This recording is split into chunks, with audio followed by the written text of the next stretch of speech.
როდესაც მოვდივარ და ზღვას უყურებ, მშვიდდები. ვის ჰაერი მამშვიდებს და მე უკვე ვფიქრობ პერიოდზე, რა პერიოდიც უნდა გავატარო ზღვაში, როგორი იქნება, როგორი წარმომიდგენია ჩემს გონებაში.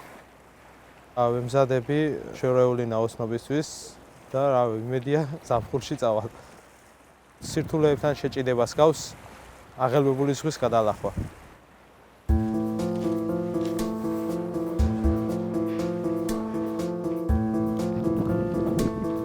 მე ვარ ლომარი მჟავანაძე, 21 წლის, ქობულეთის რაიონის სოფელ ხუცუბნიდან და ვარ საზღვაო აკადემიის სტუდენტი.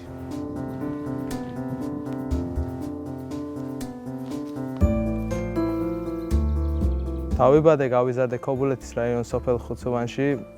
ულამაზესი სოფელი, თავისი ბუნებით, აქ ვისწავლე ყველაფერი, რაც დღემდე მომყვება. მიყვარს ხუცუბანი, მიყვარს მისი თითოეული წერტილი, ჩემი მეგობრები, რადგანაც აქ უდიდესი მოგონებები მაკავშირებს. აქ ყველაფერი განსხვავებულია აბსოლუტურად რა, ქალაქთან შედარებით. ჯერ სიმშვიდეა, რაც არ უნდა იყოს. ქალაქში ხმაურია. 2000-იანებში დავიბადე. ვიზრდებოდი ჩვეულებრივად აქ და სანამ 18 წლის გავხდებოდი, მე არ ვიყავი სადმე წასული რა. თამაშობდი კალათბურთს, ფრენბურთს, ვერთობოდი თავისუფალ დროს, მიყვარდა მუსიკის მოსმენა. მე უფრო თინეიჯერობის ასაკიდან უფრო შეიცვალა რა ყველაფერი რა, ცხოვრებას ნელა რო ვითარდებოდა, ვცდილობდი რომ ფეხი ამედგა. ლუკა! გამოგარეთ. ხუცუბანში ისეთი ხალხი ცხოვრობს, ისეთი გარემოა რომ ანუ არ შეგიძლია რომ სხვანაირად გაიზარდო რა. აქ ყველაფერს ისწავლე და მისწავლე მეგობრობა. ჩემი სოფლიდან გადმოსახედიდან ახლა არის კინტრიშის ხეობა, ულამაზესი, კინტრიშის ნაკრძალი, ჩანს უამრავი მთა, ჩანს ზღვა. ბავშვობაში ზღვას რო გავხედავდი, ვხედავდი გემებს. სულ მჯეროდა რომ აი ის მეზღვაური ვინც ცურავდა, აი ის ჩემი ნათესავი ყოფილიყო.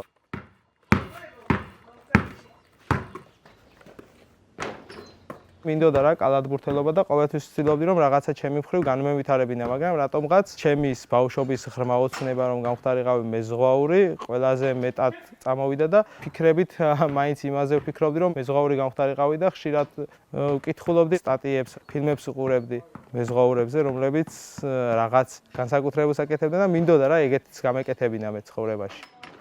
ყავდა ბაბუა მეზღვაური, კაპიტანი იყო. ძალიან ღრმა ბავშვობიდან მესმოდა მისი ისტორიები.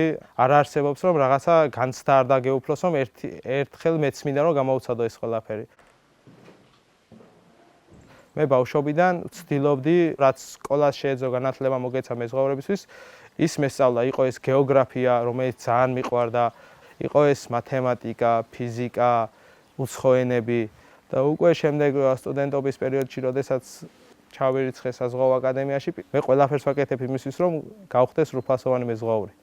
განათლების გზას ყოველთვის მივყვებოდი და მთავარია არ გაჩერდე რა განათლების გზაზე. შეიძლება ამ ეტაპზე შენ ნამდვილად საუკეთესო ხარ ამ ეტაპისთვის, მაგრამ სამომავლოდ არ იცი რა მოხდება და წარმოიდგინეთ ჩემი ასაკის რამდენი სტუდენტი არის მსოფლიოში რა, ჩემი ასაკის რომელიც ელოდება ბოლო პერიოდს დაამთავროს საზღვაო აკადემია და წავიდეს გემზე, რადგანაც საზღვაო სფეროში ძალიან დიდი მოთხოვნილებაა, შესაბამისად ძალიან დიდი კონკურენციაც და რაც უფრო დაამტკიცებ რომ საუკეთესო ხარ, ეს შენთვისაც არის კარგი. სპორტსმენებს აქვს ესეთი რჩევა, შეიძლება შენ ახლა ისვენებ, მაგრამ წარმოიდგინე რომ შენი მეტოქი ამ დროს ვარჯიშობს და ცდილობს რომ შენ დაგამარცხოს. ასე უნდა მოიქცეს ყველას, ვისაც სწავლა უნდა რა, ისწავლოს, იშრომოს და სამომავლოდ ეს ყველაფერი დაუფასდება 100%-ით. 2021 წელს ეროვნული გამოცდებით ჩავაბარე ბათუმის სახელმწიფო საზღვაო აკადემიაში ნავიგაციის ფაკულტეტზე. სწავლობ საზღვაო ნავიგაციას, რომელიც შემდგომში უკვე გადაიზრდება პროფესია მეზღვაურში. დაახლოებით მესამე კურსზე ვიყავი, როდესაც მოვხდი გასაუბრებაზე საქართველოს ბანკთან. გასაუბრების შემდეგ აირჩიეს რამდენიმე სტუდენტი და ერთ-ერთი მათგანი ვიყავი მე. ის იყო უდიდესი შეგრძნება, რადგანაც ჩემი ცოდნა დაფასდა. ერთი მხრივ მარტო ის კი არა, რომ შესაძლებლობა მომცა და დამეხმარა, მეორე მხრივ უფრო ცნობადიც გამხადა. საზღვაო აკადემიაში ბევრი სტუდენტიც მოდიოდა და მეკითხებოდა აზრს, როგორ შეძელი რა გააკეთე, ან რა სწავლობ, როგორ სწავლობ და რას გვირჩევ. და ეს კარგი შეგრძნება იყო. განათლების გზაზე ხელშეწყობა არის უდიდესი რამ, რითაც შეგიძლია დაეხმაროს სტუდენტს. სიმულაციურ ოთახში ეს არის ყველა არსებული რაც არის აღჭურვილობა, მსგავსია გემზე არსებული აღჭურვილობის. აქ შეგვიძლია რომ ვისწავლოთ გემის მართვა, მანევრირება, ასევე შეგვიძლია პრაქტიკა გაიაროს სხვადასხვა პორტებში ან სხვადასხვა არხებში გასვლასთან დაკავშირებით.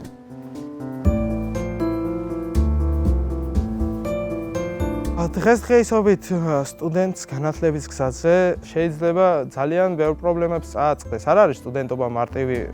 არის ბევრი სტუდენტი, რომელიც მიდიან თბილისში უმაღლესი განათლების მისაღებად. აქედან რომ თბილისში სტუდენტი ჩავა, იმან თავი უნდა ერჩინოს. იწყებს მუშაობას, ოდესაც მუშაობას იწყებს დრო ერთმევა სწავლისთვის. ხშირად არის რომ სამუშაო და უნივერსიტეტის ცხრილი ერთმანეთს ვერ ერგება. ამ თუ შეუსაბამე ერთმანეთს გადაღლილობას იწვევს, მაგრამ თუ ამ პრობლემებს დაძლევს, უკვე ცხოვრება აღარ გაუჭირდება რამე.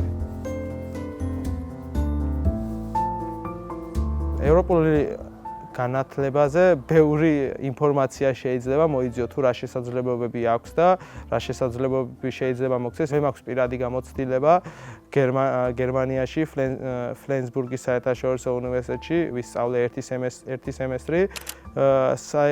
საზღვაო ნავიგაციის ფაკულტეტზე ვისწავლე იქაც. როდესაც ევროპაში გაეცნობი საზღვაო სფეროს როგორ მიდის, მენეჯმენტი როგორი აქვს, არ ამგონია რომ უკვე სხვა ადგილზე გაგიჭირდეს რა. თან აკადემიის ცოდნაც, ევროპული ცოდნაც უკვე ერთი დიდი ძალაა. ანუ აკადემიას ყავს საკუთარი გემი, სადაც უკვე ის 3 წლის განმავლობაში რაც ცოდნაც დააგროვე, თუ გინდა თეორიულად, თუ გინდა პრაქტიკულად სიმულაციებზე, უკვე რეალურად ხდება ეს ყველაფერი. 6 თვის განმავლობაში გადიხარ პრაქტიკას საწვრთნელ გემზე კადეტზე და უკვე ხვდები რისთვის ხარ მზად. არა, ბატონში ეგ. სადაც დაიბადე, გაიზარდე, ყოველთვის იქ გინდა რა ცხოვრების გატარება. შენ რა შვებოდი აქ? ხომ იყავი კარგად?